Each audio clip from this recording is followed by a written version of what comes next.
So what did you think of the Saints this year? I know you got a few times. Yeah.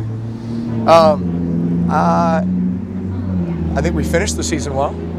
Unfortunately, we were just in a situation where probably some of the games that we let go early on in the year, unfortunately, came back to bite us. We would have had an opportunity to win the division and go to the playoffs. With a win over Green Bay early on, which I think we all recognize as a game that got away from us, and there was probably a few others. So I think overall, I think the team would probably strive for some more consistency. It was up and down. When we were good, I felt like we were really good. We just had a couple of those games that got away from us that it very easily could have been a 10-plus win season, and unfortunately it wasn't. And we missed the playoffs. But I still think we're poised and in a position to continue to be at the top of this division and be playoff contenders every year. I think we have a quarterback who's very talented, and I think we've got skill position guys who can get the job done. I think defensively, we're still a top 10 defense and have great leadership there. So just kind of fill some of the voids, build depth, and keep making a run at it. Do you feel like it was a missed opportunity, Drew? Well, I mean, anytime you don't make the playoffs, you look back at the missed opportunities from the season. And I know there were some games that we all would look at, the team would look at and say, if we could just win that one.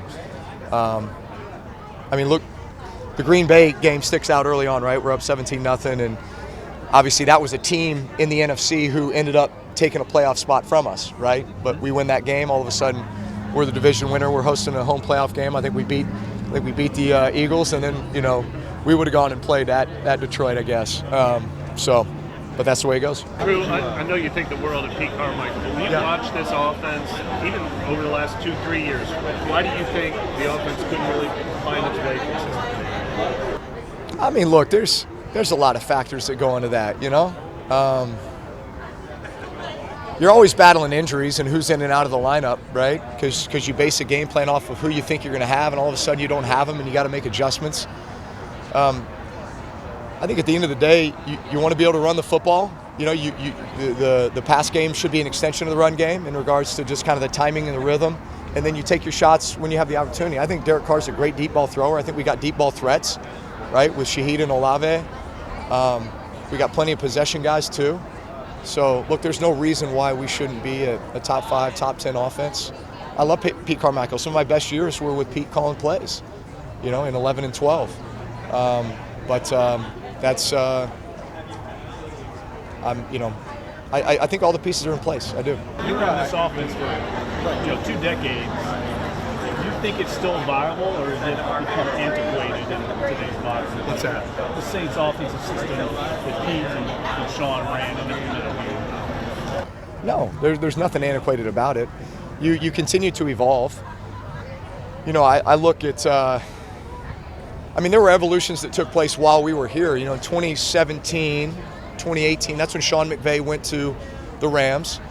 And all of a sudden, they started doing a lot of this, what we call turbo motion, right? This fast motion, and the way that created problems for defenses with their adjustments and would catch them out of position. And then you felt like defenses were like, okay, well, we'll combat that with this, right? And then you've seen that to continue to evolve offensively with guys, with teams like San Francisco, with teams like Miami, right? Which are all kind of that same, family, offensive family. And look, I remember sitting there with Sean saying, man, they're doing some good stuff. We need to steal that, right? Look, it's a copycat league, right? Somebody's doing something well and it's working, and you feel like you got the personnel for it. Hey, we're going to steal those ideas, right? So, we've stolen plenty of ideas in our day. And then we try to make it better. We try to add something on it that is maybe more specific to our offense. Do you feel like foundationally that offense is very similar to what McVay and Shanahan runs? Yeah. Well, you talking about what? What Sean? It's kind of the Gruden, Holmgren tree, right? Yeah, without getting too far into the history, obviously there was the Bill Walsh West Coast offense, and then the tree of coaches that came out from under Bill Walsh and went and got head coaching jobs elsewhere, right?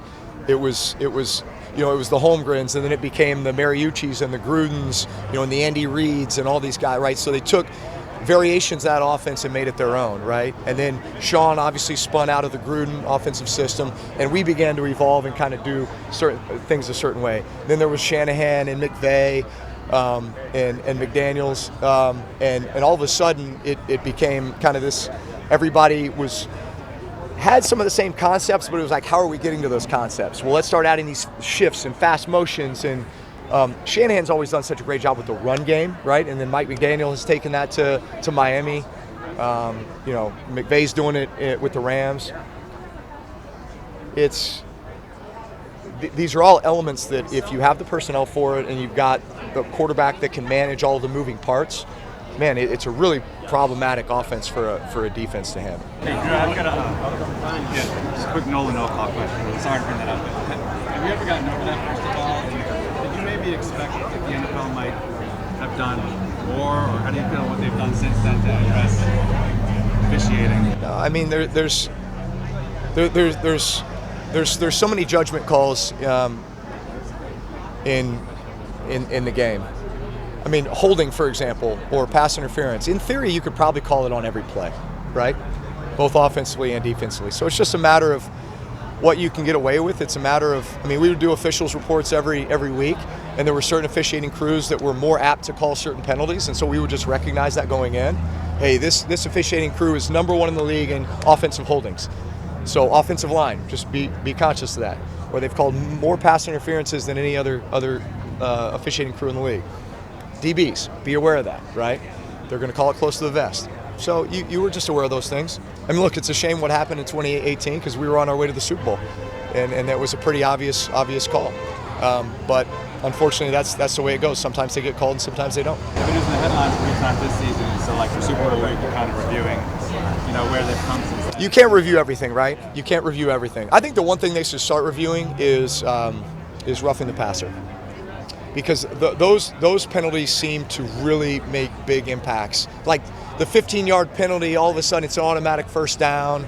Those seem to really influence a lot of games. And that's something very easily I think you could look at and say, hey, there was intent there, or that was flagrant, or no, that wasn't what we thought it was bang bang, and hey, we're out to protect the quarterback, so we threw the flag, but after looking at it, it really wasn't. That's probably the one that I think they should start taking a look at and reviewing. I don't know. Until you start having robots out there and it's not perfect. You know what I'm saying? We're all humans, right? You make mistakes. Everything happens very fast. It's a very, very fast game. You guys have been on the field. It's a fast game. You're going to miss stuff. So you try to make the review process needs to be efficient too. Nobody wants to sit around and wait 2 minutes for every review. It's got to be something that can happen very, very fast in the booth, and they can just buzz down and say, hey, we got it wrong, or we need to take a closer look at it, or let's just get it fixed quickly. I think they're always working to make it more efficient. How big of a hire does DA have with the offense coordinator? How big of a hire? No, it's huge. It's huge. You want to have a system that fits your quarterback. Look, if you're building this thing around Derek Carr, he has to have input. He has to, or at least you're choosing an offensive coordinator or an offensive system based on his strengths and what he does really well, and then you're building that team around him in that way. Just like defensively, you're going to take a look at what you have, and then you're going to build a defensive structure based off your personnel. Drew, what are your thoughts on Ronald Curry? He's a candidate I think you know best. Yeah. Or do you know any of the other candidates? No, I don't. Yeah. I think he has progressed really, really well as a coach. Going from being an offensive assistant to quarterback coach to having this opportunity now. So, he's a guy who obviously played the game at a really high level, college, came to the pros. Ended up playing receiver in the pros, but knows the offensive game. He's been in our system and around our team and organization for a long time. So yeah, he'd be a great candidate. Did you all had such amazing success so early here, and it was a lot of celebration for about 15 years. Did the way the pitchforks came out on Dennis and Derek and some of the boos surprise you a little bit, or is it just kind of part of the NFL? No, look, I would take that as a compliment. It just means we have high expectations around here, which there's nothing wrong with that. I think I think I would almost spin that around and look at that as, you know what, we've got a fan base who deserves a winner, who loves our team, and it will always be there to support our team. But man, they've got high expectations now just based on what we've been able to accomplish around here, and there's nothing wrong with that. I think we just have to embrace that. Mickey compared the other day the period y'all went through when you spent the 3, 7, and 9 seasons. You came out the other side. Yeah. Stuck with kind of the plan. Yeah. I mean, can you see that, or maybe give hope to Saints fans that it can happen and turn around? Yeah, absolutely. I mean, look, our teams the last 3 years have been good enough to go to the playoffs. They should have gone to the playoffs. It was literally one game each of those years. One game that kept us from being the division champions. One game. So we have to win the games we're supposed to win a few of the ones that we're not supposed to win, or the 50-50 ones. And then all of a sudden you're a 10, 11, 12 win team. And you're winning the division, and you're putting yourself in a great position for home field advantage. But look, those are the expectations around here, and there's nothing wrong with that. I think we should absolutely embrace that. You talked about tweaking culture. Hold on. I got one more. Yeah.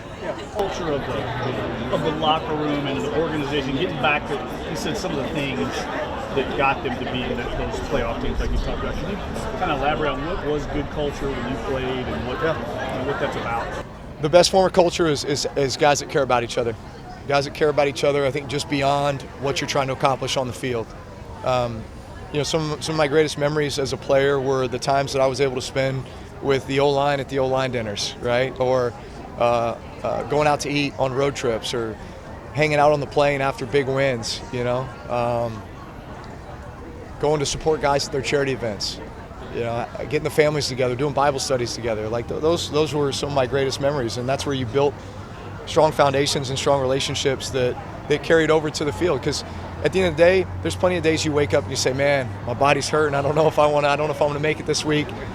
And then you start thinking about the guys in the locker room, and you don't want to let anybody down, and you love them, and you want to win for them, and that's what it's all about. That's the best kind of culture. All right, guys. Hey, I got one question from the camera crew. What's up? Have you missed these guys? What's that? Have you missed? I do miss these guys, man. I like seeing them, just a couple times a year.